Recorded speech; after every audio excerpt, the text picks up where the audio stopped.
78% of SaaS is bought by line of business buyers. It's partially why MSPs missed it. Yeah. They don't know the CMO. That's right. The CMO of many mid-sized companies spends more on tech than the CIO. That's right. So why did digital agencies and other 15,000 SaaS companies join MarTech? Because of that. So get to know your customer both deeper from a business perspective and wider to who's making those decisions and who's going to buy agentic AI. They're going to see it through SaaS first, not through a direct relationship with Microsoft.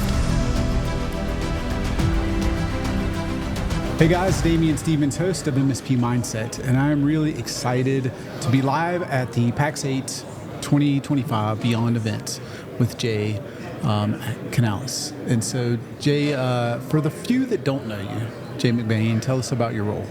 Sure. I'm a chief analyst. Canalys is Latin for channel. So we cover all kinds of channel partnerships, alliances, ecosystems, right across the $5.3 trillion tech industry. Over 70% of it is driven by partners, through and to partners, and about 96% of it is assisted by partners. So it's pretty much a partner story through and through. And I spent about 30 years studying this industry from probably every different vantage point. I've interviewed you before, but I'm not sure if I've asked this. Why? Why is it that you enjoy this? It seems like you enjoy this so much. Yeah, this is the origin story. I've got a blog that I kind of asked the question myself on those butterfly moments in life. But my mom was a computer teacher. My dad was an accountant. So she would lug home an Apple II computer every night, and I taught myself to program when I was 10. Built my own programs to track everything in my life. Every dollar I've ever spent is tracked. Every document, my first report card, up until my pay stub last week, is all digital. Every photograph since the 1950s in my family is digitized. So I'm a part of the World Future Society, and I think by being 10 years old, around the time, right before the first PC was launched by IBM, by tracking in real time, developing my own Quicken program 10 years before it came to market. Wow. They think I might be the only person in real time live streaming. My dad's an accountant, though, and he speaks in numbers. You ask him a question, he'll answer a numeric answer, and you'll see a lot of that in me as well. The first thing I think of when I get asked a question is, how do I quantify an answer connected to either a $5.3 trillion tech industry, a $115 trillion world GDP, world economy, and then how does the system work underneath that number? I feel a little bit seen because I thought I was just like a digital pack rat for having like all the photographs, not just the current ones, but all the prior ones and all the other kind of digital aspects of my life, all digitized. I went back on my parents' slides and movies and converted them back to when my parents were babies.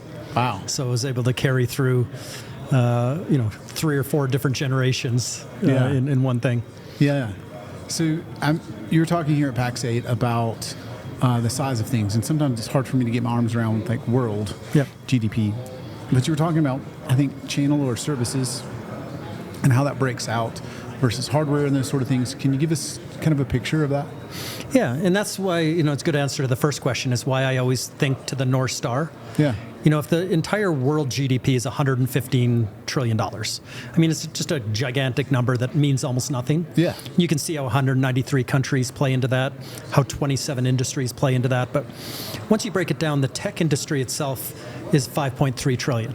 So right from there, you can think, well, the tech industry is about 4% of the world. Doesn't sound like a lot, but it's the fastest growing industry in the world, has been for 10 years, will be for the next 10 as well. So it seems like everybody wants a piece of this. Every company, you can be a bank, you can be an insurance company, an automotive company, wants to become a tech company. Yep. That's where platforms are, and that's where platform economics are. That's the richest, most valuable companies in the world today. Yeah. All the $1 trillion club are in tech. Yeah, so this is kind of the North Star of everyone. And so I'm interested in the partnering piece, which out of the $5.3 trillion, $1 trillion of that is hardware, $1 trillion is software, and over $3 trillion of it is services. So I want to stop you right there. I heard that earlier because I have both been an MSP, so I'm in this channel, but I also have a business that people call SaaS. Yep. And so, there's software, which is SaaS, and then, now evolving. But my point is, there's the famous Mark Andreessen, software is eating the world, right? But then when you put it in that perspective, it's only $1 trillion, and you're talking about all the other services is far more. Yeah, but if you look at it in context, SaaS which makes up just shy of 400 billion of the big number. So it's less than 10% of our industry, but it's growing at 20 to 30%. So looking at it today is one thing. It's like looking at Amazon 23 years ago, and then looking at them today, which this year they're bigger than Walmart in revenue and in growth. So you can look at it at a point in time, or you can carry that point in time forward on those growth rates. And software did eat the world. Yeah. And AI is now eating software. I remember speaking, I don't want to get too far off tangent, but speaking of with Amazon, where I thought one of the smartest things they ever did was, as a public company, not break out the financials for AWS in the early years. Right. And I was like, who else can put $1 billion in earnings under other? Yeah. Really, very few for the companies, and the expense side as well. And so by the time they kind of were out, they had a decent lead there. So my point is, it's clearly growing, and we've seen that. And I think maybe cybersecurity some would point to, but I would think more towards cloud as one of the last big things we've really seen. And my point is, I remember telling people, like, no, you have no idea how much they're doing and how much they're about to do. And of course, I didn't know the exact numbers, but I already kind of had this understanding that the value of Amazon would be AWS, right? And if you look at most of the valuation, it is. Yeah. Well, it's an interesting story because it's also goes back to my initial comment. Every company in every industry is becoming a tech company. Yeah. So Jeff Bezos, going from A to Z, he was never going to end on B, which is books. He was going to take this to be the biggest long tail, understanding a future buyer, understanding where the market was going. But he was in the retail industry. Yeah. And then he asked a very simple question and got a bunch of people saying no right off the bat. But he came into the boardroom and said, we've obviously built a lot of infrastructure at this company because we have to handle Christmas and Black Friday. Yeah. So I'm assuming by building all this infrastructure for our busiest day, all this stuff is probably sitting idle on every other day. Well, yes, sir, you're correct. It sits at about 10 or 20%. Could we, in an elastic way, sell the other 80% and rent it out? And then again, everybody's, no, that's the dumbest idea ever. Yeah. Nobody would ever sign up to somebody else's servers. Can you imagine the cybersecurity risk? Can you imagine? No one is going to lose sovereignty of their business to somebody else. Yes. And I remember being one of those foolish few first ones. Yeah. But being an entrepreneur, you don't tend to take no for an answer. Right. And it, you kept probably asking people until somebody scratched their head and said, well, I guess it's possible. And then probably Jeff went and called 4 or 5 big companies, and they decided to do a pilot. But that's the becoming a tech company. And like you said, the multi-trillion-dollar value of Amazon is actually mostly linked to 120 billion in cloud consumption, as opposed to being the biggest revenue company in the world this year, larger than Walmart. Right. So one is worth 5 cents to the dollar. Yeah. Because you're basically a reseller of everything from peanut butter to plastic goods out of China. On the other side, though, you're valued at 10x to the dollar. Yeah. So the value change per dollar of revenue is orders of magnitude different. Yeah. Yeah. And I don't mean to make our conversation about Amazon, but I do think it is a really fascinating example of a company that, especially at that size, like mostly it's startups that go and reinvent themselves, not a company that size, but also I remember seeing how few people, including investors in the early days, seemed to grasp the enormity until they really started to come out with huge outsized leads, especially when they're investing heavily and it wasn't showing positive cash flow. And at the time, I had spent 17 years working at IBM.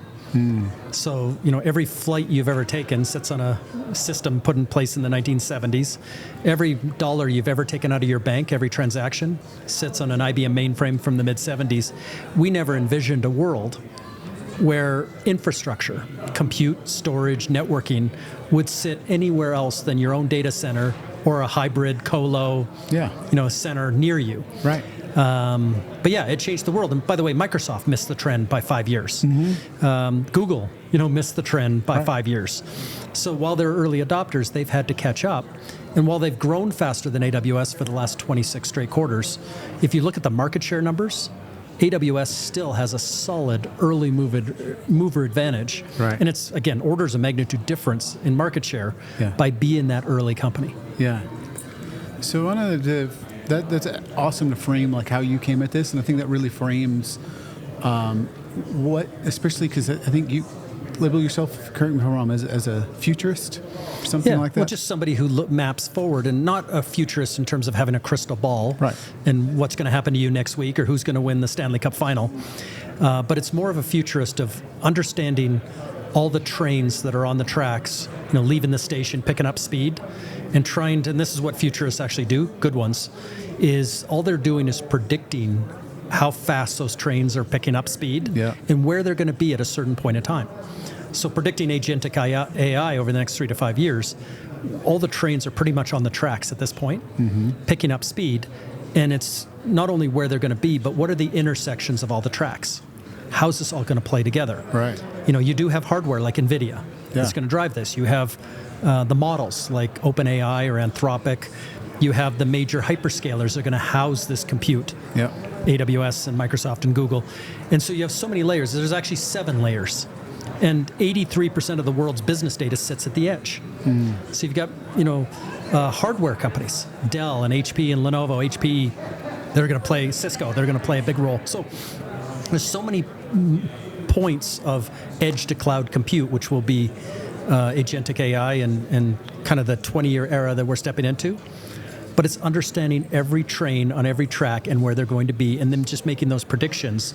And then in our world, it's where can partners go and make money on top of that. Yeah. Microsoft just showed at today's event that every dollar they sell triggers $8.45 to get it to work. And no customer's ever going to outsource all of it. Right. You don't give away the keys, especially if you're a big enterprise.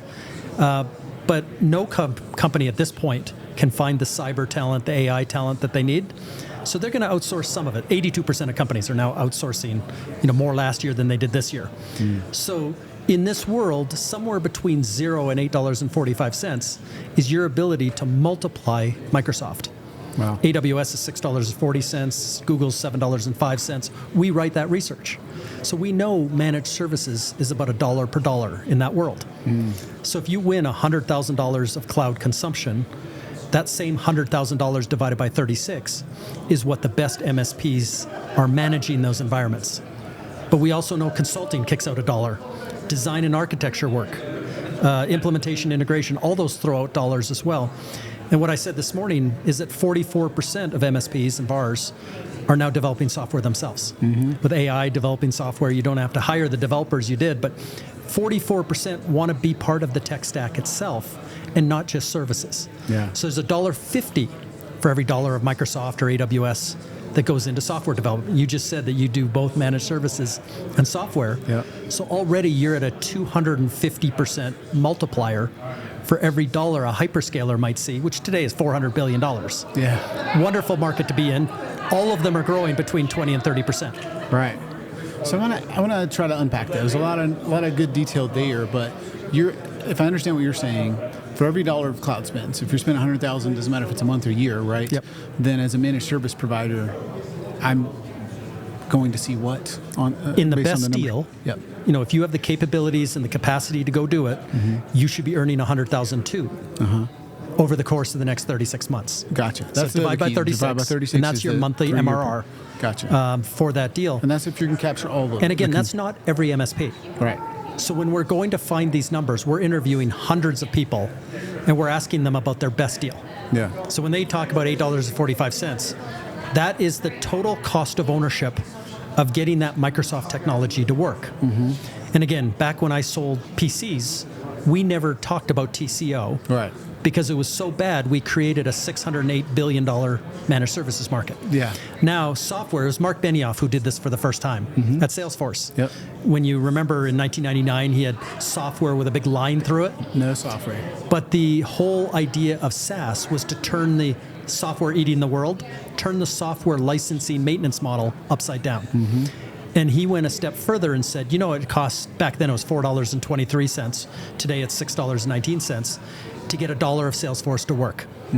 So he's basically telling customers, 180,000 of them at Dreamforce, if you're buying my product, if you have a $100,000 deal that you're going to do on CRM, you better have at least 600,000 or 700,000 in the bank to get it to work. I'm telling you for the first time, which is something you already know.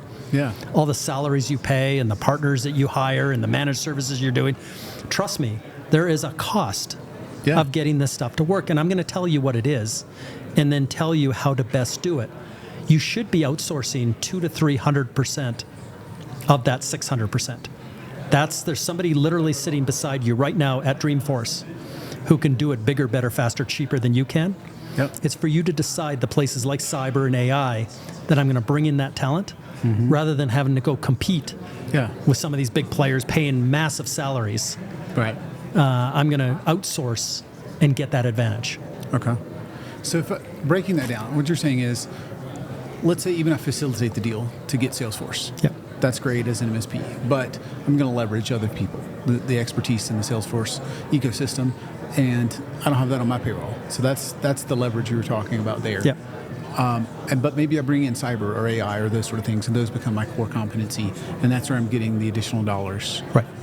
So, I mean, with Salesforce as an example, you're outsourcing your customer data to a public cloud. You're also, if you buy into Pardot, if you buy into CX, if you buy into, their acquisitions of Informatica, 2 weeks ago, MuleSoft, Slack. I mean, there's multiple layers of this company, $40 billion company.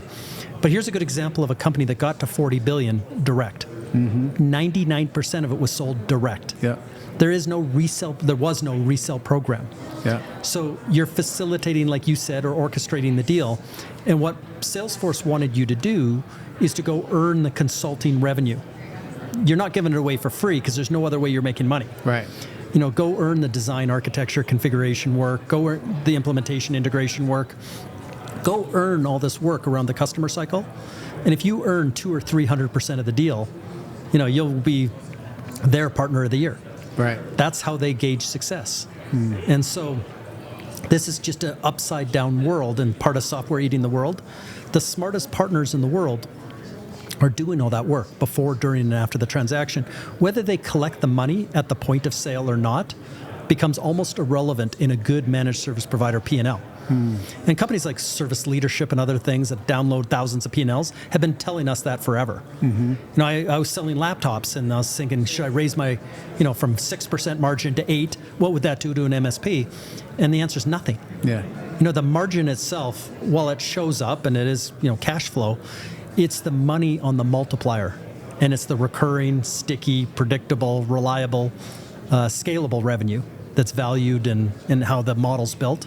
Yeah, so I want to stop you there because if I understand you right, I think we now understand. Like 10, 15, 20 years ago, you made margin on hardware, and now you make very little. And so now, whether I make 8% or zero and cover my costs, it's kind of immaterial because I kind of understand it's all the managed services, the relationship I'm driving, all the other things that I'm going to do for them that drives my business. That's the real multiplier. If I understand that right. Yeah, and the average partner today, we just did a survey that I showed this morning. If you look at the entire revenue mix of the average partner around the world, 16% of it is now hardware. Wow. Like when you talk about those olden days and I was selling laptops, it might have been 80. Yeah. So it's dropped from 80 to 16. And if you look at profitability, it's only 13% of the profitability mix. But it's still important as a tip of the spear, selling managed services on top of that hardware, that you're involved in the hardware sale. Yeah. So there is a connection point, but imagine a world which is now 84% software and services. Wow. And this is what Pax8 does. Yeah. It brings together and orchestrates software and services without owning a forklift, a distribution center, or a bank. Yeah.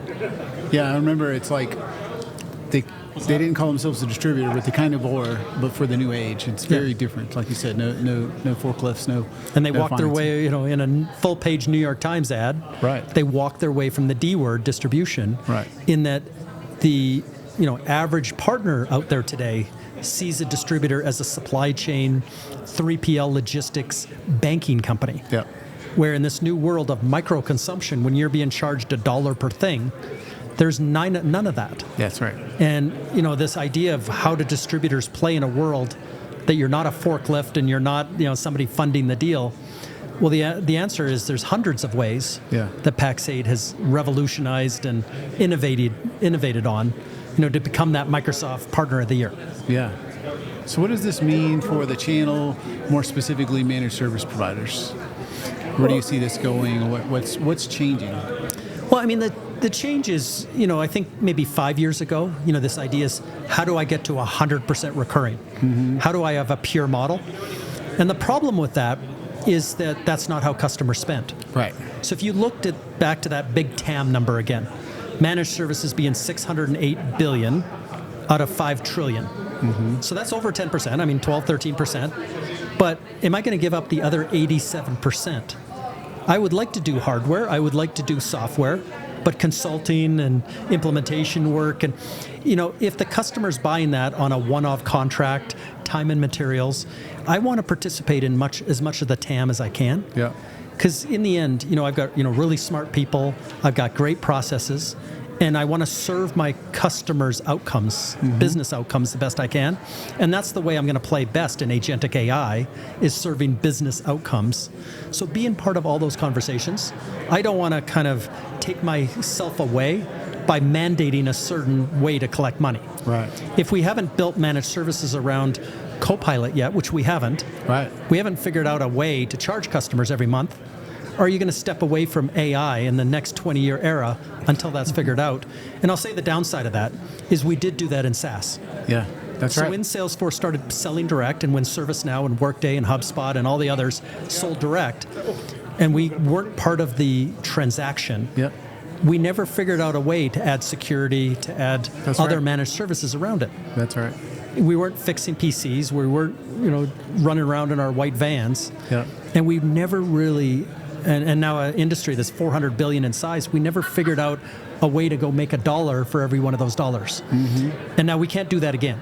Yeah. In agentic AI, if we step away because it's now this new model at $1 per thing, and maybe in 5 or 10 years there might be great managed model. No, we got to be upfront, driving that into our customers. And the point where it becomes too expensive, which client server did back in the day, the customers are going to come back to us and say, is there a way you can normalize this, operationalize this? Your own agents can help reduce those costs, make them more predictable and more reliable for us? And of course, we're going to answer yes. That's what we do for a living. So tell me about this 20-year era, what you mean by that. And I think a lot of people are not, they're trying to follow AI, and I'm doing some agentic things, but it's a new world. So tell me about that in the agentic AI era. Yeah, so look at our industry at the highest level, over the course of 50, 60 years. August the 12th, 1981 kicked off the client-server era. It was the first IBM PC running Microsoft DOS. And everyone will say that there were, computers like Apple II selling to education resellers, and there's Altairs and other things, but the business channel started in August of 1981. The client-server era ran right up until that Mark Benioff moment that I talked about, which is 20 years. I remember that moment. The Mark Benioff moment, which 10 years later turned into the AWS moment, which then turned into 20 years of cloud, including SaaS, including infrastructure. So another really clean 20-year era. March of 2023 is when our neighbors, friends, family came to us. When they saw ChatGPT, they saw the poetry, the music, and they saw the deepfakes. They came to us and said, did we light up Skynet? Good to see you. So that triggered the next 20 years in our industry. So looking in these, looking at these pivot points, if you could go back in time to 1981 and start a business, what would you do? There's a young Bill Gates and Steve Jobs. If you could go back to 1999 and meet a young Jeff Bezos, young Mark Benioff, what would you do? Well, no DeLoreans needed. We're sitting right on the front end of the 20 years. We've already seen Microsoft talk about $6.5 trillion build-out of AI. OpenAI is talking about a $7 trillion build-out. That's material to world trade. Both those numbers are bigger than our industry. It's crazy. And it's happening now. Every week we see a new $500 billion announcement by a government, by a big company. Yeah, the Stargate project, et cetera. So this is here.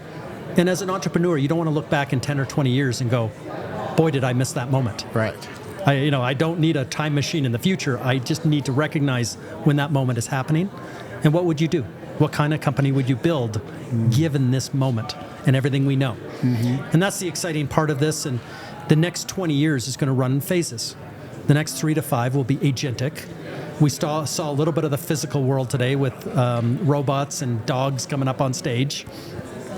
But the fact of the matter is the physical AI world, it's self-driving cars, it's drones, it's looking at humanoid robots, become that 5 to 8 year phase. But the magic of AI and the promise of AI comes down to this. 99% of the world's business data has not been trained into models.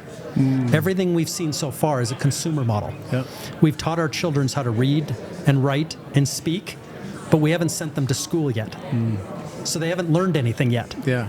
So think about every flight you've ever taken, every banking transaction you've ever made. Think about every social security request. That sits on mainframes that were put in the 1970s. When the business data, which 83% of it's at the edge, starts to get trained and tuned, everything changes. When the chatbots start to learn the business data, on top of the world of reading the internet cover to cover, Right. they get, this is the point of AGI, they become universally smarter and more capable than humans in that case. Yeah. So that's the 10-year mark where that really picks up in earnest. And the 10 to 20-year mark of AI will be this completely revolutionizing industries. The banking, the insurance industries, automotive, everything changes Yeah. at that point in time. Yeah.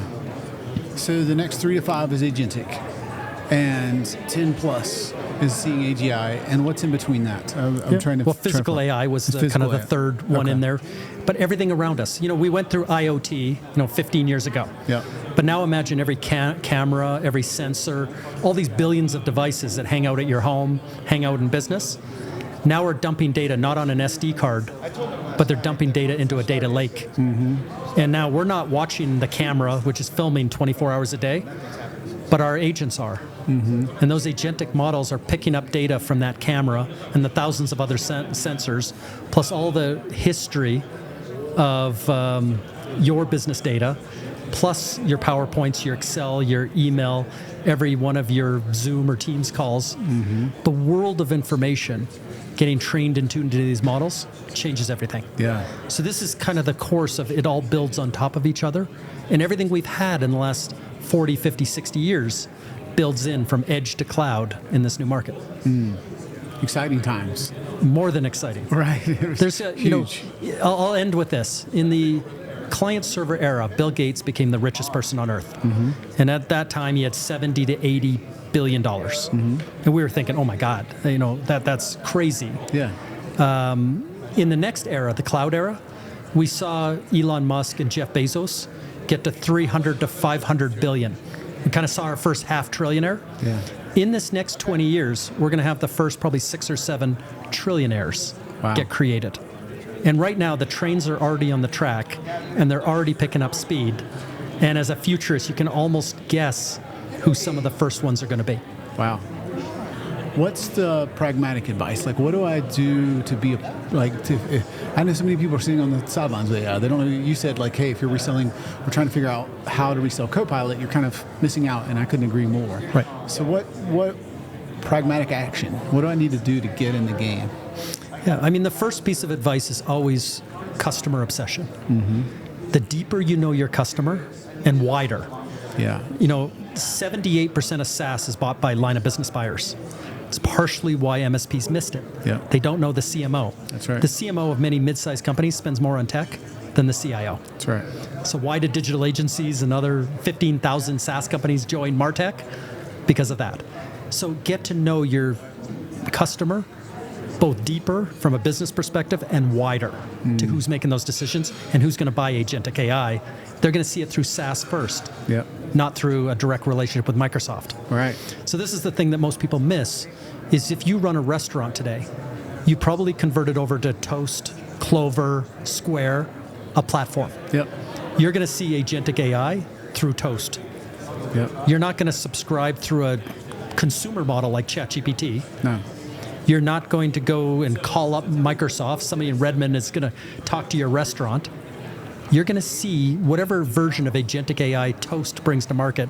And behind that, I'm sure it's running either Microsoft or AWS or Anthropic. I mean, you're not going to know that, though. It's white labeled. Yeah, who cares? The utility goes back there. Yeah. But everything in your restaurant just changed. Yep. How you order product, how you do staffing, how you do billing, how you do online orders, how you just manage security. everything's going to come through one platform. So once you get obsessed over your customer, then you get obsessed over platforms. The world of hyperscalers, the world of SaaS, the world of cyber now, every world is now in these big platforms. And the smartest, most profitable, fastest growing partners understand platform economics, which goes a lot back to this multiplier number. If I am a partner of Microsoft, I want to get obsessed about that $8.45 and making sure that every dollar of Microsoft that my customer buys, and by the way, whether it goes through me or not, doesn't matter anymore. I want to make sure every one of those dollars, I get 3. Yeah. And when I start making $3 for every dollar Microsoft makes, and they're growing at 30%, quarter in, quarter out, year on year, not only will I be growing fast, I'll be their partner of the year. Yeah. And somebody's going to come acquire me for $1 zillion. Right. Very, very good way to think about that. So many next steps. One last question. Why do you think there's, obviously you spend your time thinking about this. You're thinking about the trains have already left the station.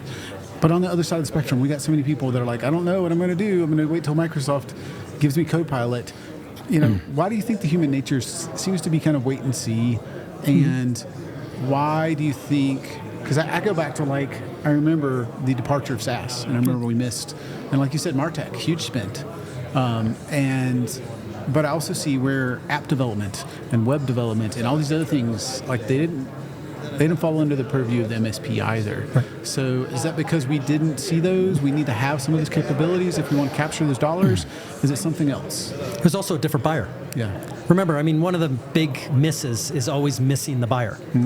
Web development, app development and stuff, it's not the CIO or it's not the president or whoever we're serving in that customer. That's right. And we're not solving kind of the same problem at the same scale.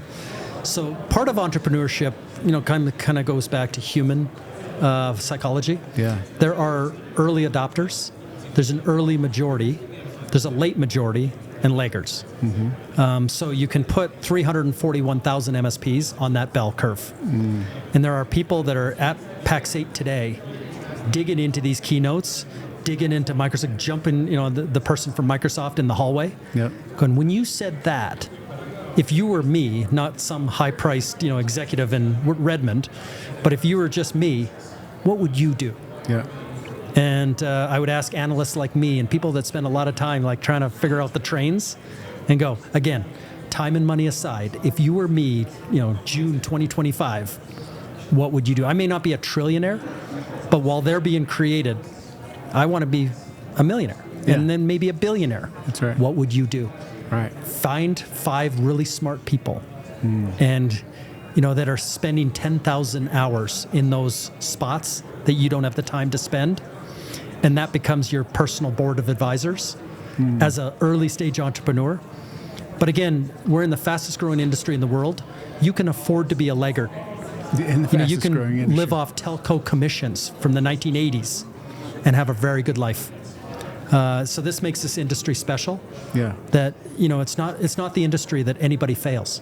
Right. It's rare to see a person fail if you have customer relationships. Yes. You're going to find a spot to earn money around that customer, and it may not be at the bleeding edge, but again, this industry serves a pretty wide gamut of people.